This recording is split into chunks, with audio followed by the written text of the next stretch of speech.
Hey everyone, back with another knife review. Today we are looking at the Demko Knives 80/20.5. This one, of course, has aluminum scales on it. The original one, which I still have the scales for it, were, plastic, super flimsy. But this one was switched out, kind of putting lipstick on the pig here with aluminum scales. I've carried this one for a couple days. I picked it up for a very reasonable price. I mean, it was used when I bought it, but I'd heard so much about Demko and shark locks, and I mean, just them being all the rage. And I feel like I've been around, have owned enough folders to be like, hey, like, let's see if this thing can actually impress me. The price point on these is about $150. I know when they first came out, they like immediately went out of stock, and they were kind of hard to get even on the secondary market. People were selling them for a lot more than they were. These were in stock at, I think it was Blade HQ, for $150 plus shipping and tax. But again, I got this one from a group because I wanted mine a little bit, classed up. This is a Taiwanese version, so I'm actually kind of thankful because the Demko brothers, they do make a US made version of this, but they fetch a much greater price tag. So with that, we're gonna go over a few of the pros and cons that I've noticed from carrying this thing for a few days, and yeah, I'll let you know my thoughts. Before I start with some of the pros, I just want to say that I am thankful for this knife in a way, because I definitely had, this knife had a reputation prior to me buying it that it was just, kind of the greatest fidget friendly, like the next best thing kind of deal. And I'm glad the way that things turned out with this knife, because as you'll hear, coming up here, I'm not a huge fan of this, and I don't think I'm gonna keep it for that long. But I'm thankful for it for what it is, and that I wasn't blinded by the hype, so to speak.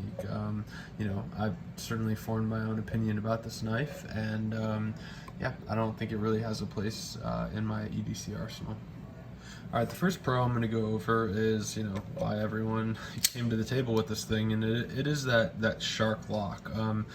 I know Demko brothers, used to make knives for Cold Steel, which, growing up, I loved watching the Cold Steel, DVDs you'd get with buying a knife, the crazy torture tests that they'd put through it.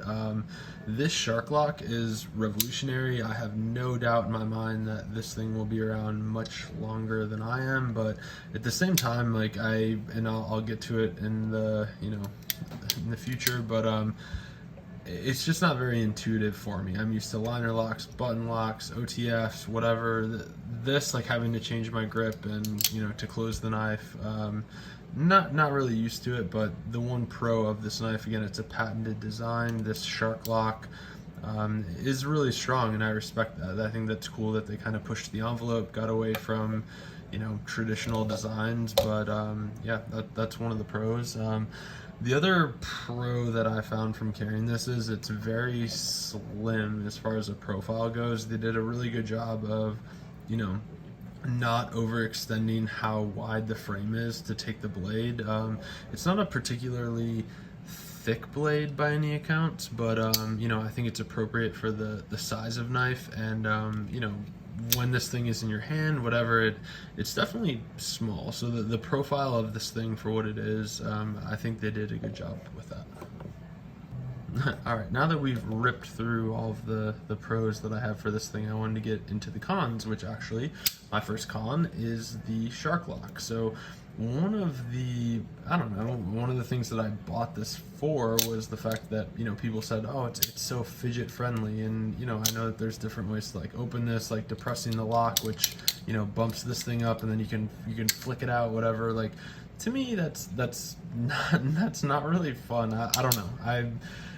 The shark lock, I know that it's super strong, I respect the patent, etc., but it's not fidget friendly at all, and it's just weird. Like, I'm not used to you know, having a blade open and then closing it kind of on my finger like that, even though I know it's clear of the working edge, and then finishing it that way, I don't really feel confident or like having this knife kind of floating around, or the blade floating around without it locking up. It's a foreign thing to me, and not to say that I wasn't open to the idea of it, but you know, after carrying it for a while, I can honestly say that I'm not a fan. The next con that I noticed almost immediately is this space right here between the blade and the frame. I'm assuming this has to do with the blade lockup, and obviously there's like a blade stop right there that this fits into, but you know, I don't know whether it's like having something in my pocket, etc. Like this extra space here where things won't slide off, like this is a good chunk of area that it's honestly it's just begging for, you know, something, whether it's 550 cord line, something like that. This is going to get caught on something that you don't want it to, and you know, looking at it, I think they could have, I mean, I don't really know because it's a patented design, but hopefully they could, you know, extend this out a little bit, you know, get rid of that gap there. But to me, like, I mean, this knife is not monolithic in that respect at all. Like, I mean, we have this huge gap here, and it's honestly just bagging to get something tangled in it. The next con for me, and this is after, you know, I carried this at work, carried it around my yard, you know, I did try to give this a fair shake, is it's a very loud knife. And I've also, yeah, I ordered and have owned and have since gifted another one of these. Like, yeah, it must be someone who I don't like too much, but if you got it, I'm sorry. But this is a very loud knife, whether it's in your pocket or, you know, you're fidgeting with it. There's just like, there's a lot going on. Like, I don't know what it is. Like, it's not the pocket clip, it's definitely the mechanism inside here. But whether it's side to side blade play, up and down blade play, even the brand new one that I got, I just thought it was a very loud knife. Like, I don't like to be able to hit something and then hear metal parts rattling around, and that's definitely what you get with this. Like, I mean, again, no doubt this thing will stay together, like if a, you know, asteroid hits the earth, whatever, but just all in all, I didn't like the sound of the, like, you know, metal kind of clashing together whenever I was carrying this in my pocket. Like, I feel like I would get up from sitting down and I could hear it. Like, it's a very loud knife. Like, it reminds you that it's there, and I'm not quite sure why. All right, the next con that I noticed kind of right out the gate was the jimping. And I know in some of my other videos I can kind of, you know, knock a knife for not having enough jimping or not having it, you know, monolithic with the rest of the design. You know, with this knife open, with the shark lock, you know, you can tell that the normal way to carry this knife is with your thumb on this, you know, very intense and shallow jimping that's on the shark lock, but still you have this, you know, over an inch of jimping on the blade itself. And I thought that was kind of interesting, because again, I have a really huge hand, so I was looking at this from, you know, doing finer detail work with wielding this knife, and you know, if I hold it here and my thumb's here, it's pretty uncomfortable. Like, it's a really weird position to be in. Like, I feel like I'm kind of overstretching myself, where, you know, keeping my thumb on the shark lock, you can tell that this is the best position to be holding this knife, but it's not quite forward enough. But you know, if you get on the jimping, it's way too far forward. So almost like where this blade stop cutout is, that would almost be the most ideal place to yeah, to hold the knife, but you can't because of the shark lock. And then, you know, when you get into the jimping, it's way too far forward. So kind of interesting. All right, the final con that I have for this knife, and again, I don't mean to like hammer this thing, but again, it comes with quite the big name, between Cold Steel and the Demko brothers, etc., the shark lock patent, is this what I'm gonna kind of call a strider hole here. Not really sure what this is for right here. I don't know if it fits into the design. I mean, certainly not with these scales, and even with the normal plastic scales, it doesn't really fit. And you know, the more I played with this knife, like trying to open it,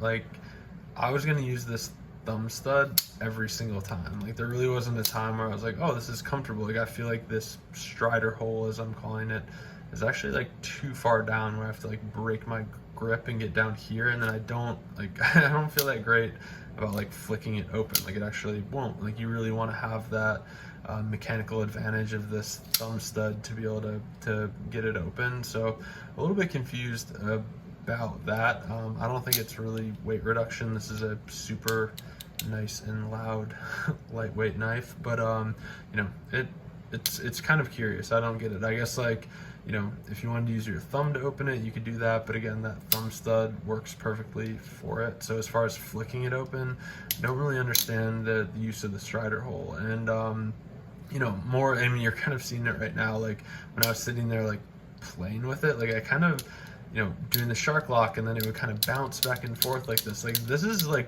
weird to me. I'm not used to that, and I don't think that I'm going to be. So with that, again, that's my review of the Demko AD 20.5. If you like nice packaging, there's tons of it, right? I mean, they have this really awesome Gucci box, looks super awesome. Shark lock, you get a patch, you get stickers, cleaning cloth, whatever. But you know, I wasn't worried about that. I wanted to check this thing out, and this is one of those knives that I am not gonna be keeping. I don't I don't particularly like it. I don't enjoy carrying it. I know it kind of seems like I'm, you know, super negative about this and most knives, but I mean, even at $150, like I'm not really into it, and that's sad because I know there's a huge cult following with this design, with this shark lock, but I'm just super ultra thankful that I didn't pay extra for the US made version of this, because, you know, checked out the shark lock, no, it's not for me, and I can move on. So appreciate you watching this video. If anyone has any thoughts about the shark lock, I'm kind of finding almost like, I hate to say it, but a lot of people who aren't really into knives or don't have that much exposure to, you know, different knives at different price points by different designers, they get this knife and it might be their first decent knife, whatever. They kind of lose their mind over this and the shark lock, and oh my god, it's the best thing ever. And I don't know. At the end of the day, I just kind of feel bad for them, I think, because you can do a lot better than this. So I'll be moving on from this one, but you know, just wanted to give my 2 cents and my thoughts on it. So till next time, talk to you later.